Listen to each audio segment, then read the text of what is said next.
South America continent में स्थित ये कंट्री ब्राज़ील लार्जेस्ट एक्सपोर्टर है शुगर केन इथेनॉल फ्यूल का और सेकेंड लार्जेस्ट प्रोड्यूसर है इथेनॉल फ्यूल का। सिर्फ ब्राज़ील और अमेरिका वर्ल्ड का 85% एथेनॉल प्रोडक्शन करते हैं।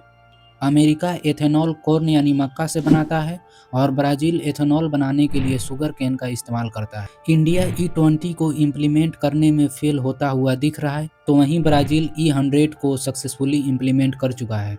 मतलब ब्राज़ील के लोग 100% इथेनॉल ब्लेंडेड फ्यूल का इस्तेमाल कर रहे हैं।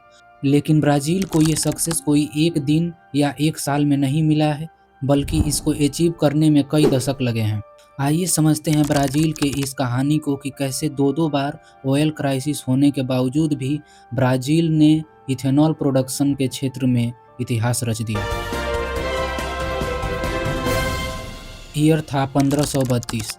ब्राज़ील में शुगर केन की खेती ज़ोरों शोरों से चल रही थी और शुगर ब्राज़ील से यूरोप के लिए एक्सपोर्ट किया जाता था। इस समय तक ब्राज़ील के पास शुगर केन बहुत अधिक मात्रा में हो गया था, तो अब लोगों ने अलग अलग तरह के एक्सपेरिमेंट करना शुरू कर दिया। ऐसे ही ब्राज़ील ने सन 1920 से 1930 में यानी कि 1928 के आसपास में पहली बार शुगर केन इथेनॉल को एज ए फ्यूल इस्तेमाल किया और अब तक Brazil E20 compatible cars market में उतार चुका था। धीरे धीरे ब्राज़ील में इथेनॉल फ्यूल का प्रोडक्शन बढ़ने लगा। जर्मन सबमरीन के खतरे की वजह से ऑयल सप्लाई पूरी तरह से डिसरप्ट हो चुका था। ग्लोबल लेवल पे ऑयल सप्लाई पूरी तरह से रुक चुकी थी, लेकिन ब्राज़ील पे इसका कोई असर नहीं हुआ। हालांकि इसका उल्टा ब्राज़ील इस समय अंधाधुंध इथेनॉल फ्यूल का प्रोडक्शन कर रहा था। ब्राज़ील में अब तक सब सही चल रहा था, लेकिन एक चुनौती ब्राज़ील का बड़ी बेसब्री से इंतज़ार कर रही थी, जिसका ब्राज़ील को बिल्कुल भी खबर नहीं था।